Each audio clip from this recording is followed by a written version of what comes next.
¿Qué tal, chicos? Buenas tardes. Les voy a hacer una explicación breve sobre lo que menciona Kapanji sobre marcha. Y bueno, les hice unas pequeñas diapositivas para que pues pusieran a observar sobre lo que dice Kapanji y sobre las imágenes, tratando de explicar aquí con las imágenes. Y bueno, Kapanji menciona, antes de mencionar la marcha, la bipedestación, que como sabemos va a ser una posición estática que es inestable, pero pues en pocas palabras la bipedestación va a ser cuando estamos parados, ¿sí? Entonces, para realizar la marcha necesitamos tener una bipedestación y pasar a una posición todavía más dinámica y más inestable. Pero pues bueno, esta llega a ser compensada gracias a la gran coordinación que regula nuestro sistema nervioso central. Y bueno, Kapanji nos menciona que la marcha es una condición y un testimonio de libertad, y que sin la marcha perderíamos nuestra autonomía y también perderíamos nuestra dependencia, ya que necesitaríamos la ayuda de ciertas personas para poder realizar nuestras actividades. Un subtema que maneja ahí Kapanji muy importante es rumbo a la bipedestación, que aquí que nos menciona que muchos mamíferos habían caminado, bueno, no habían caminado, sino habían gateado en 4 puntos. Y bueno, uno de los ejemplos más importantes que menciona es los monos, que pues los monos, como sabemos, siempre caminan en 4 patas, pero realizan una actividad que no realizan los otros animales, que es cuando trepan árboles. Ellos utilizan los miembros superiores, o bueno, también llamados en este caso miembros anteriores, debido a que como están en 4 puntos, los miembros superiores, que sería hombro, brazo, están delante. Entonces ellos utilizaban estos para trepar. Entonces cuando tomaban al árbol, quedaban en una posición de semibipedestación como esta. Entonces ellos fueron los primeros que comenzaron a realizar, digamos, una posición de bipedestación, ¿sí? Entonces, de la posición cuadrúpeda hay algo muy importante que debemos rescatar, que es la posición del sacro. El sacro nos menciona aquí que dependiendo de la orientación que tenga este sacro, va a ser la orientación que va a tener nuestra columna vertebral, ¿sí? Aquí podemos ver que mientras más horizontal esté el sacro, pues obviamente el raquis también va a estar en esa posición. Y mientras más vertical se va haciendo, ¿qué va pasando? Va generando ciertas curvaturas en nuestra columna vertebral. Y aquí en la verticalización del sacro también hay otro movimiento que necesita para realizarlo, que sería la retroversión de la pelvis, que va a obligar a una extensión de la cadera. Aquí, si vemos en, en las posiciones que tenía cuadrúpeda, podemos ver que el tronco en relación con la cadera está en flexión, y aquí continúa en semiflexión. Pero cuando el sacro hace una verticalización, crea el movimiento de retroversión en la pelvis. ¿Y qué hace? Ahora sí, mi cadera está en extensión porque ni siquiera hay grados de flexión. A eso se refiere ese punto. Entonces, aquí podemos ver los movimientos.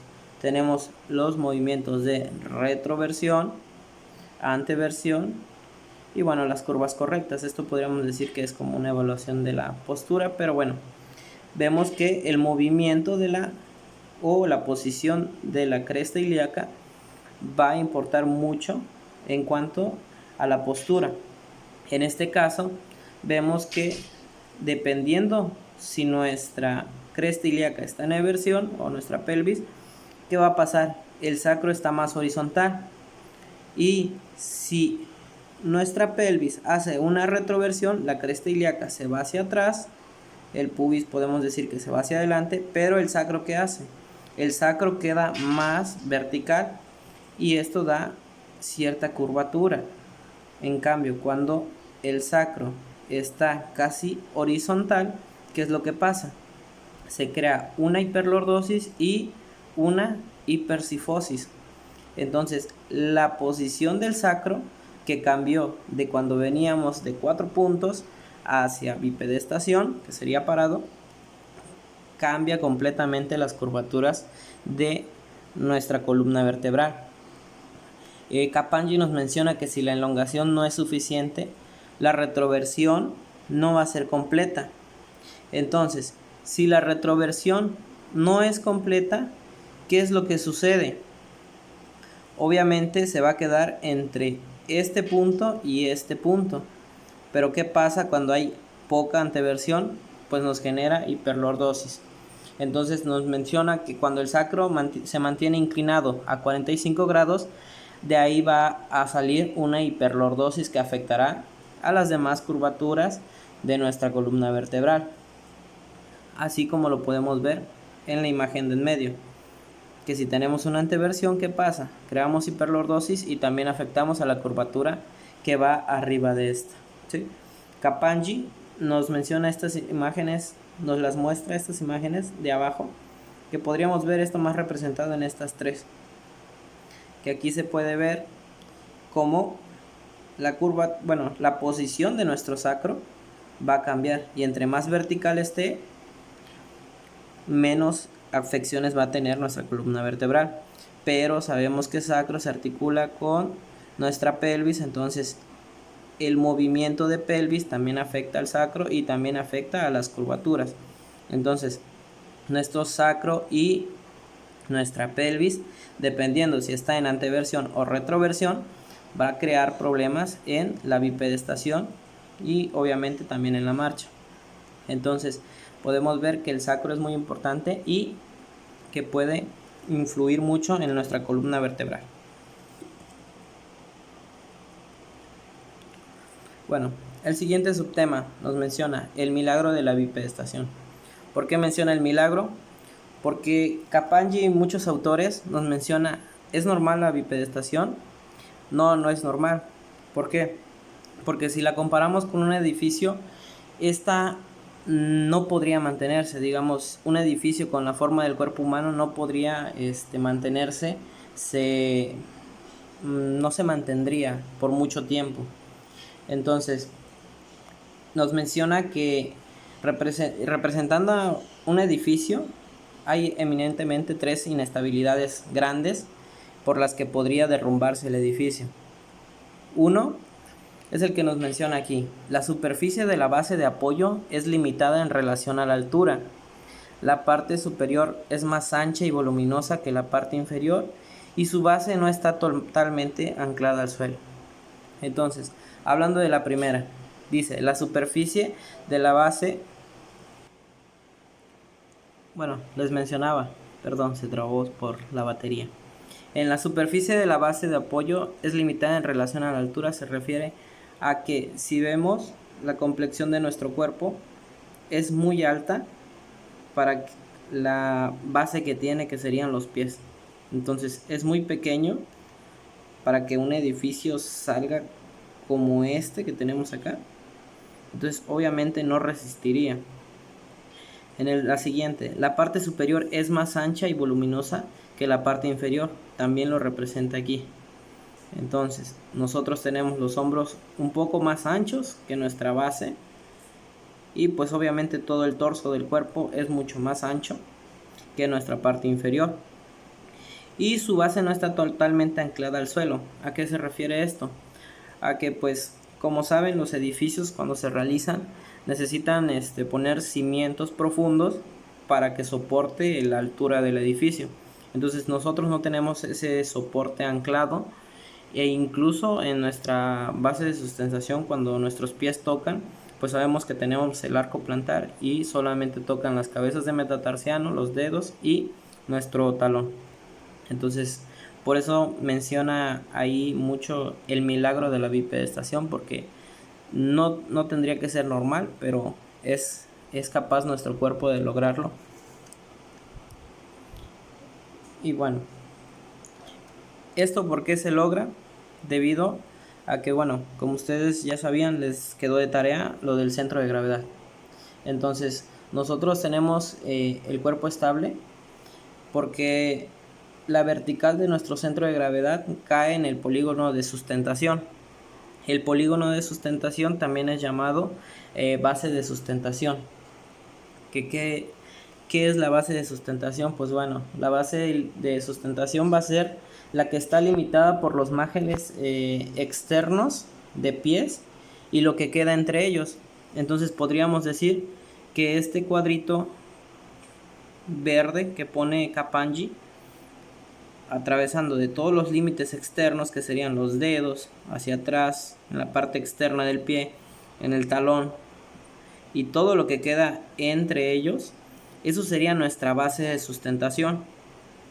Y el centro de gravedad, pues ya sabemos que se encuentra entre S2, S3, y varía en algunas personas y varía dependiendo del movimiento o actividad que estemos realizando. Entonces el centro de gravedad va en línea recta hacia abajo, hacia nuestra base de sustentación. Si este centro de gravedad llegara a salirse de la base de sustentación, entonces ahí es cuando nos desequilibramos y podemos caernos. Pero bueno, dependiendo de la actividad y el punto de apoyo que tengamos abajo, esta base de sustentación va a cambiar, así como el centro de gravedad. Entonces, el centro de gravedad, pues ya saben que va a ser como el punto teórico en el que se haya concentrada la masa total del volumen. Algunos también lo llaman baricentro, ahí lo menciona también Kappanji. O el peso total concentrado en un solo punto equilibrado de un objeto rígido, y en un objeto flexible varía, que también podría ser en nosotros, que nuestro centro de gravedad tiende a variar debido a que podemos cambiar nuestro punto de apoyo y la forma en que estamos parados. Entonces, debido a eso, cambia nuestro centro de gravedad, e incluso en algunas personas puede salirse del volumen. No sé si lo han leído, pero en algunos casos, algunos autores mencionan que nuestro centro de gravedad sale del volumen. ¿A qué se refiere esto? A que el centro de gravedad queda fuera del cuerpo. Entonces, bueno, ahorita les voy a presentar unas imágenes donde se ve que el centro de gravedad está fuera. Pero bueno, aquí Kappanji nos muestra el centro de gravedad de una mujer, debido a que es de suma importancia, ya que en este punto del centro de gravedad va a ser donde se va a desarrollar el feto. ¿Debido a qué? A que como es el centro donde se llegan todas las líneas de fuerza, va a ser el centro más estable de todo el cuerpo. Entonces, cuando existan sacudidas o movimientos raros, ese lugar va a ser el que va a quedar más estático en todo el cuerpo. Entonces, por eso también llega a desarrollarse ahí el feto. Y bueno, podemos ver también aquí otra tarea que se les quedó, que fue la importancia de los músculos antigravitatorios, ¿sí? Si podemos ver, todos estos músculos que enseña aquí sería como la cadena posterior de nuestros músculos antigravitatorios. Entonces estos músculos son los que, pues, como sabemos, nos pueden dar una postura y una forma en cuanto a la posición contra la gravedad. Y sabemos que pues todos estos músculos van a estar controlados por el sistema nervioso central. Pero recordemos lo que vimos en el sistema nervioso central, que pues debido a ¿qué? A la información que llega al sistema nervioso central. Entonces, en este caso, ¿de dónde va a llegar la información del sistema nervioso central? Va a llegar de la planta de los pies. ¿Y de dónde más? También de la posición de la cabeza debido a nuestro sistema coclear, en el oído interno, y pues también sobre nuestros globos oculares en cuanto a la ubicación del horizonte que podemos observar.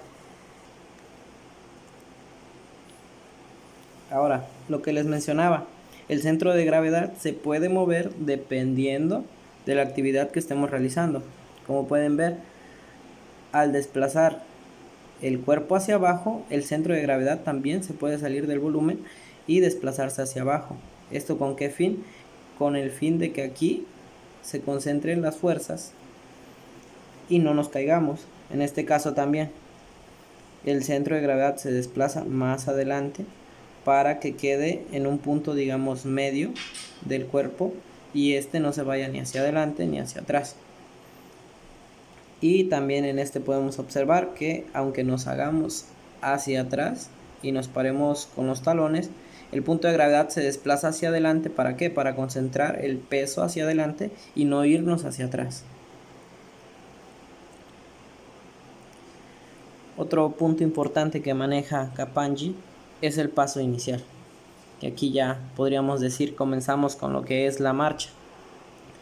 Y bueno, ya habíamos hablado que la bipedestación simétrica va a ser cuando el peso del cuerpo se reparte igual sobre los dos pies, lo que hace imposible que levantemos uno para avanzar con el otro. Entonces, ¿cómo lo realiza el cuerpo? Ya que esta bipedestación pues tiene que estar repartiendo el peso en los dos pies en la misma cantidad. Pues bueno, un punto importante es nuestra pelvis. Y bueno, para empezar, el paso inicial plantea entonces un problema para la repartición de carga. Y entonces para realizar el desplazamiento del pie del cuerpo y levantar el otro pie, se necesitan de dos puntos importantes que nos menciona Kappanji. El primero, que el paso inicial conlleva el desplazamiento lateral de la pelvis del lado del pie portador. Entonces, el contrario, digamos que nuestro pie portador es el derecho, entonces el izquierdo en consecuencia, ¿qué hace? Gracias a los músculos aductores, en este caso el 1, podemos ver aquí la flechita. Este músculo, ¿qué hace? Se contrae, pero como está pegado al suelo, entonces el músculo no, el pie, digamos el miembro inferior, no va a hacer una aducción, sino que va a hacer, en vez de hacer un tirón que jale de aquí para allá, va a ser totalmente lo contrario porque está el pie pegado. Entonces, ¿qué es lo que realiza? Hace lo contrario, entonces jala de aquí para acá. Entonces, ¿qué va a hacer? Va a desviar mi pelvis ¿hacia dónde? Hacia donde se está activando ese músculo. Después, ¿qué pasa? La pelvis se va a desplazar hacia este lado, mientras que los glúteos medio y menor izquierdos elevan la mitad derecha. Entonces, aquí los músculos ya comienzan a contraerse. Así, elevan la mitad derecha de la pelvis y así el centro de gravedad se está desplazando a la izquierda. Y entonces, el pie derecho, ¿qué hace? Se libra del peso. Como les mencionaba en las imágenes anteriores, dependiendo de cómo esté la posición del cuerpo, el centro de gravedad se va a desplazar. Entonces, debido a la contracción de este músculo aductor que desvió a mi pelvis hacia acá, ¿qué pasa con mi centro de gravedad? Entonces, si mi centro de gravedad estaba aquí, moví la pelvis y mi sacro también se fue hacia acá. Entonces, por ende, mi centro de gravedad también se fue hacia este lado. Entonces, ahora el peso, ¿dónde está cayendo? Está cayendo más en esta zona y así queda libre de peso el otro miembro. Y esto permite que pueda levantar este pie para empezar a realizar el primer paso. Entonces, ahora, ¿qué pasa? En el segundo tiempo nos maneja Kappanji la contracción de isquiotibiales izquierdos propulsa la pelvis hacia adelante. ¿Esto a qué se refiere? Sabemos que, digamos, lo mismo que habíamos comentado anteriormente, en vez de realizar una contracción de aquí hacia allá, lo hace al contrario, de allá hacia acá. ¿Para qué? Para jalar esto y que la pelvis, que haga, aviente hacia acá, ¿sí? Entonces, ¿qué se hace? Digamos, se está aventando hacia adelante, pero por un jalón que se está haciendo aquí para hacer un enderezamiento, digamos. Entonces la pelvis se desplaza hacia adelante, pero haciendo un jalón desde atrás. ¿Qué pasa después? Entonces, se hace un desequilibrio y obviamente con este desequilibrio, como la pelvis se está aventando hacia adelante, ¿hacia dónde va el pie? Y el cuerpo hacia adelante. En este movimiento se frena pues a merced de la contracción del músculo tríceps, que bueno, no sé si ya vieron eso con la licenciada Flor, pero bueno, el tríceps sural está conformado por los músculos gemelos o gastrocnemios y el sóleo. Entonces estos músculos son músculos flexores plantares del tobillo o extensores de tobillo, podrían manejarse de las dos formas.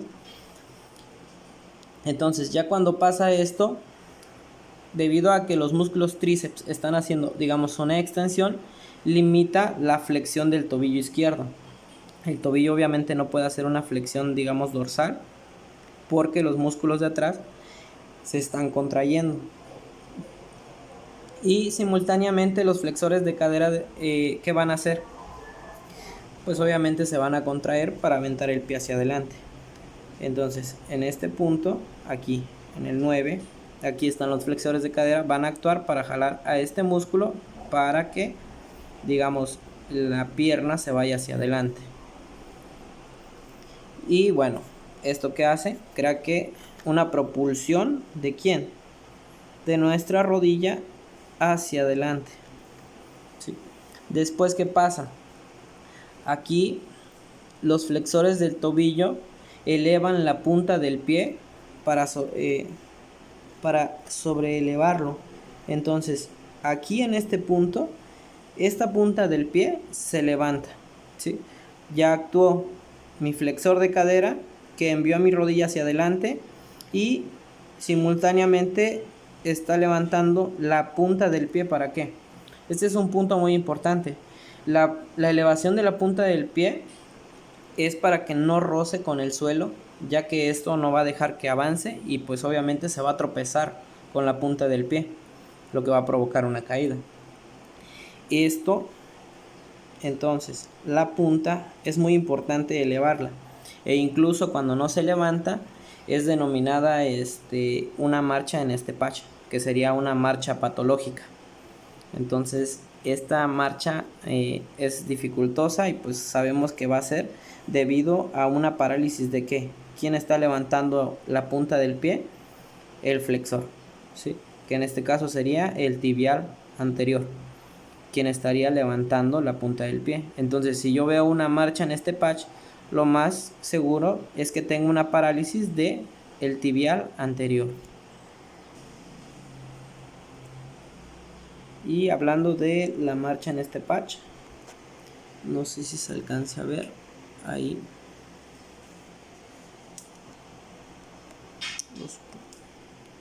más sobre el tobillo.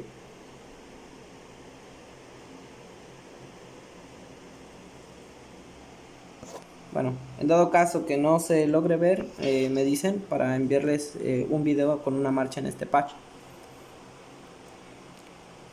Y bueno, el siguiente subtema es el paso oscilante. En este nos menciona Kapanji.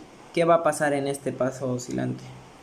Va a haber una caída hacia adelante desencadenada por el mismo paso inicial que ya hicimos anteriormente. Constituye el inicio del tiempo de apoyo unilateral del paso, durante el cual el otro miembro inferior se desplaza hacia adelante para evitar la caída. Esta extremidad se desplaza hacia adelante. ¿Y cuál va a ser? Va a ser el miembro oscilante. Entonces, en el que realiza el paso hacia adelante va a ser el mecanismo fundamental de la marcha. Gracias al investigador Etienne Jules Marey y su fusil fotográfico, pudo fotografiar adecuadamente la marcha y apreció dos fases en esta. La primera, ¿cuál fue? La fase unipodal del paso portador, durante el cual la extremidad portadora contacta con el suelo por medio del talón y pasa de atrás a adelante mientras que el paso se desarrolla hasta el impulso motor mediante la extensión del tobillo y dedos. ¿A qué se refiere esto? Obviamente, cuando se hace el primer paso y va en el aire, cuando toca el suelo, lo que pasa es que primero toca el talón, luego, digamos, cae el pie y en este caso comienza a hacer una extensión del tobillo o una flexión plantar, y los dedos también lo apoyan para levantarse y hacer el siguiente paso. Y es aquí, durante este apoyo unipodal, que se produce el paso oscilante, durante el cual la extremidad no portadora, o sea, el de atrás, digamos la pierna de atrás, pasa de atrás a adelante por medio de la flexión de la cadera, otra vez como lo que empezó en el paso inicial con este portador. Entonces el pie que se quedó atrás, ¿qué hace ahora? Pasa de atrás a adelante. ¿Por medio de qué? Igual que el anterior, por medio de una flexión de la cadera, acortando por medio de la flexión de rodilla y del tobillo antes de lanzarse contra el suelo para contractar con él por medio del talón, igual que el anterior, ¿sí? Entonces, luego sigue lo que es la fase bipodal, que esta va a ser muy breve.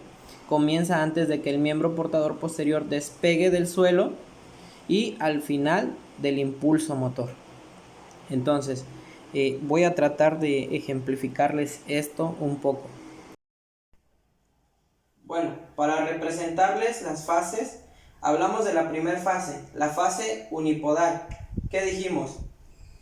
Durante el cual la extremidad portadora contacta con el suelo por medio del talón. Entonces, esa fase va a ser cuando el portador contacte con el talón y pasa de atrás a adelante. ¿Qué significa? Mi talón toca y luego toca aquí. Entonces, estoy pasando de atrás a adelante, de atrás a adelante. Entonces, aquí es cuando se desarrolla el impulso motor. ¿Mediante qué? Mediante la extensión ¿de quién? Del tobillo y de dedos. En este caso, ¿cómo va a ser? Extensión de tobillo y dedos, ¿sí? Entonces, llego, talón, paso de atrás adelante, luego el impulso motor mediante la extensión de tobillo y dedos, ¿sí? Y durante este apoyo, ¿qué pasa? Se produce el paso oscilante. Este paso oscilante, ¿cuándo va a ser? Cuando la no portadora, o sea, la de atrás, va a ¿qué? A pasar de atrás a adelante, ¿por medio de qué? De la flexión de cadera, y aquí va a haber un acortamiento por la flexión de rodilla y flexión del tobillo. Podríamos decir la triple flexión, ¿sí? Y antes de lanzarse contra el suelo para contactar con él por medio del talón. Entonces, esta va a ser la siguiente fase. Después de que toco talón, desplazo de atrás hacia adelante, hago extensión con tobillo y luego dedos. Y luego, ¿qué pasa? Ahora, flexión de cadera, flexión de rodilla, flexión de tobillo y llego con talón. Entonces, luego sigue la fase bipodal, que es muy breve y va posterior al despegue del suelo por el impulso motor. Entonces, ¿cuál es esta fase bipodal? Pues, digamos, entonces, llegué, talón, hice extensión de dedos y aquí, cadera, tobillo, y cuando estoy aquí, es talón y punta de dedos. Esta es mi fase bipodal, porque aquí sí están los dos tocando, ¿sí? Entonces, haciéndolo de manera rápida, digamos, llego, pum, pum, pum, pum, bipodal, ¿sí? Pausa. Bueno, no sé si con eso se entendió un poco lo que trataba de explicarles sobre el paso oscilante. Si no, pues ahí me van diciendo las dudas que les queden. Ahora, después de esto, ¿qué sigue? El desarrollo del paso, ¿sí? Entonces, aquí el desarrollo del paso, ¿qué nos menciona? Este va a ser durante el apoyo en el suelo del pie de la extremidad portadora y el desarrollo del paso. Entonces, este nos menciona que va a ser en 4 fases, pero Kappanji antes nos dice que en estas fases se observan 3 puntos principales de apoyo, ¿sí? 3 puntos principales de apoyo, no fases, ¿sí? Entonces, la marcha, bueno, durante el apoyo en el suelo del pie, se va a efectuar durante el desarrollo de 4 fases, pero tiene 3 puntos de apoyo principales, para que no las confundan. Los puntos de apoyo principales, ¿cuáles van a ser? Ahí Kapanji les menciona que se los marca con triángulos. Aquí está 1, aquí está el 2 y aquí está el 3. ¿Cuáles van a ser? El punto de contacto inicial posterior, en el que el talón contacta con el suelo, impulsando por toda la energía cinética del cuerpo. Bueno, creo que mandaron mensaje ayer sobre dudas sobre la cinética. Entonces, la cinética va a ser más la energía que posee algo debido al movimiento que se está creando. Entonces, como sabemos, cuando caminamos, a veces el mismo peso que llevamos y estamos aventando hacia adelante crea esta cinética, o sea, esta energía por el movimiento y el desplazamiento de todo este peso. Entonces, aquí, pues sabemos, como lo mencioné, bueno, como lo demostré en el video, que cae primero mi talón, y mi talón queda con la punta elevada. Luego, ¿cuál va a ser el siguiente punto de contacto? El punto de apoyo en anterior del arco interno a la altura de la cabeza de los metatarsianos, que se adquiere cuando la planta del pie contacta completamente con el suelo y que recibe el impulso motor procedente de la extensión del tobillo. Como les dije, aquí cuando cae mi pie, cae en talón con flexión de tobillo, pero luego suelto y hago una extensión y ¿qué cae? Cae primero mi metatarsiano, que por cierto ahí el libro decía metacarpiano, no sé qué le pasó ahí a Kapanji, pero para que lo chequen si lo anotaron así o no, para que lo compongan, aquí son metatarsianos. Y bueno, ¿cuál va a ser el tercer punto? El tercer punto va a ser el punto de apoyo anterior extremo, que utiliza el impulso motor derivado a la flexión del dedo gordo. ¿A qué se refiere? Que primero, como vimos, cuando cae nuestro pie, justamente donde cae, ya dijimos, al primer punto de apoyo, que va a ser talón, cae aquí. Luego viene y choca aquí mi metatarsiano, y al final, cuando choca mi metatarsiano, automáticamente, si voy caminando y voy haciendo el ciclo de la marcha, ya no toca mi dedo gordo. Bueno, cuando toca, este metatarsiano y mi talón ya están arriba de nuevo. Entonces, el talón se levanta y casi solo queda en contacto el metatarsiano y el dedo gordo. ¿Y qué pasa? Se hace una extensión de tobillo y el talón sube. ¿Y qué pasa? Queda solo esto de apoyo y el dedo, ¿qué hace? Hace una flexión empujando hacia abajo para aventar el pie hacia arriba, ¿sí? Por esto son importantes los 3 puntos de apoyo, ¿sí? Y ahora vamos con las fases. ¿Qué nos mencionan las fases? Aquí, ahí les puse una numeración de 1, 2, 3 y 4 para que observaran. Es casi lo mismo que estaba mencionando con los puntos de apoyo, ¿sí? Pero bueno, aquí los dividen de diferente manera. El 1, ¿qué nos menciona el 1? El 1 va a ser que la llegada del talón al suelo, que es esta, y si ven, ahí les dibujaron también el triangulito del punto de apoyo, ¿sí? ¿Qué es? El talón. Entonces, el talón, la llegada del suelo al talón sería la primera, que va a ser frenada, ¿por qué? Por el rozamiento con el suelo. Obviamente cuando vamos caminando el talón no puede ir deslizándose y como realiza un rozamiento con el suelo, ¿qué es lo que pasa? Se frena y hasta ahí llega. Entonces, ¿qué pasa después? El talón, el tobillo llega en posición de flexión y obviamente debido al frenón que le ponen en el talón, ¿qué hace? Se va a extender mientras que la planta del pie se desploma. Entonces, ¿qué sigue? Ahora sigue lo siguiente.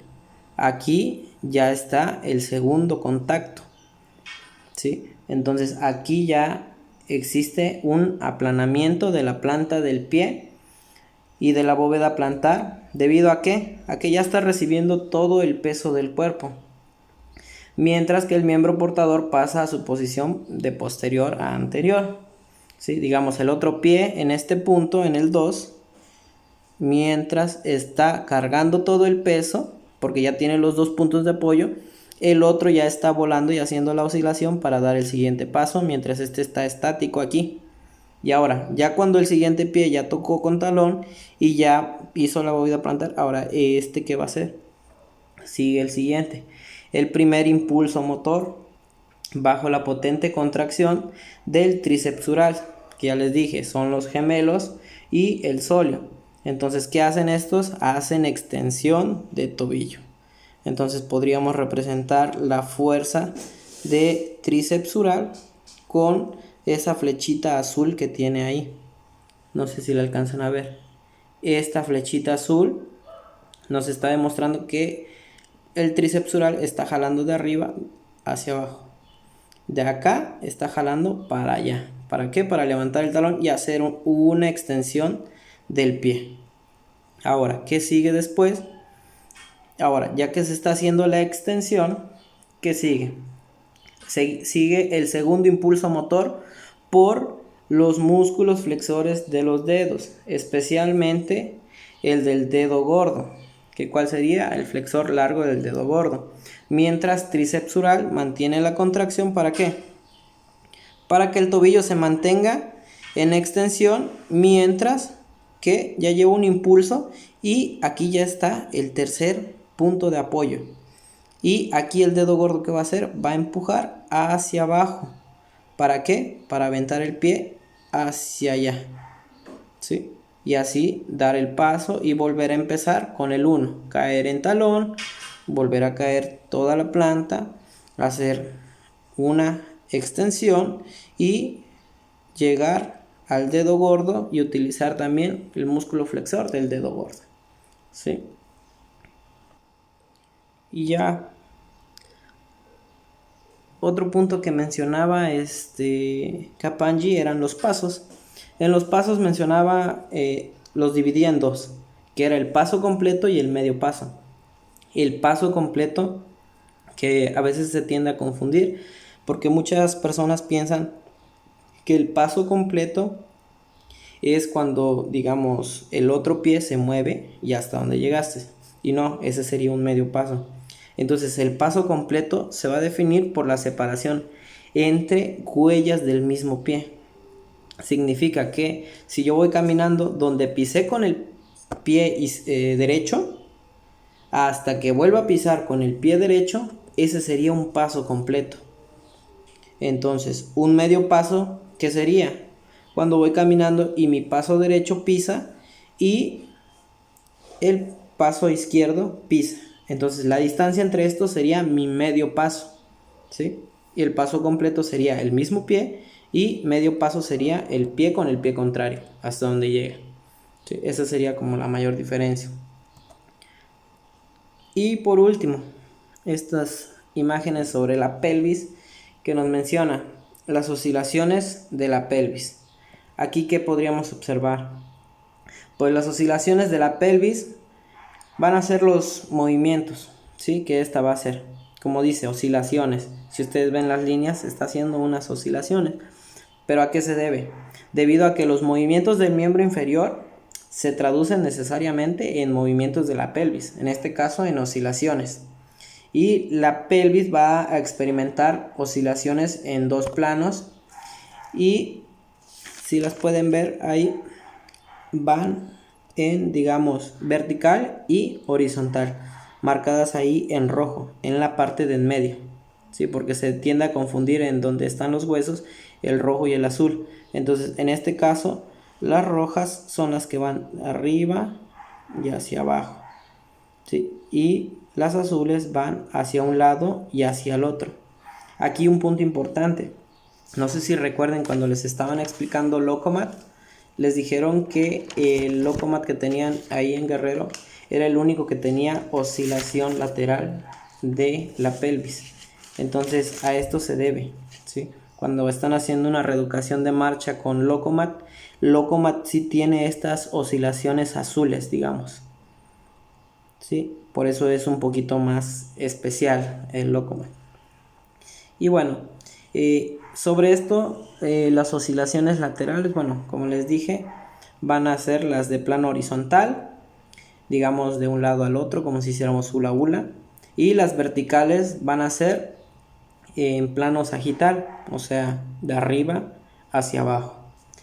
Y bueno, en el plano horizontal, durante cada medio paso, la pelvis se desplaza hacia el lado portador entre 2 centímetros y 2.5. Entonces, si estamos hablando del plano horizontal, estamos hablando de la línea azul, de un lado al otro, como si estuviéramos haciendo hula hula, más o menos. Y en plano vertical, la pelvis está al máximo de su altura y de su altitud. Podría decirse durante el movimiento del miembro portador a la vertical, la frecuencia de oscilaciones es el doble de la frecuencia de la oscilación en el plano horizontal, aproximadamente 5 centímetros. Pero ¿qué es lo que pasa aquí? Si ustedes ven, es el doble debido a que en lo que, digamos, en este punto, el azul, en lo que hace una oscilación en el plano horizontal, es, digamos, de 2 centímetros, pero la duración es muchísimo más, ¿sí?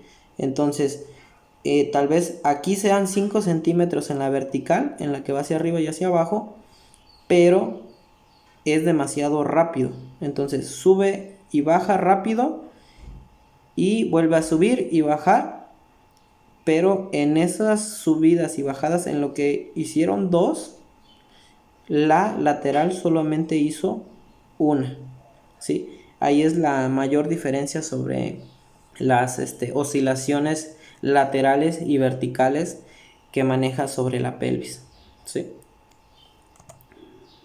Y bueno, chicos, espero haberles aclarado algunas dudas y si no me comentan en el chat para ver qué más podemos hacer.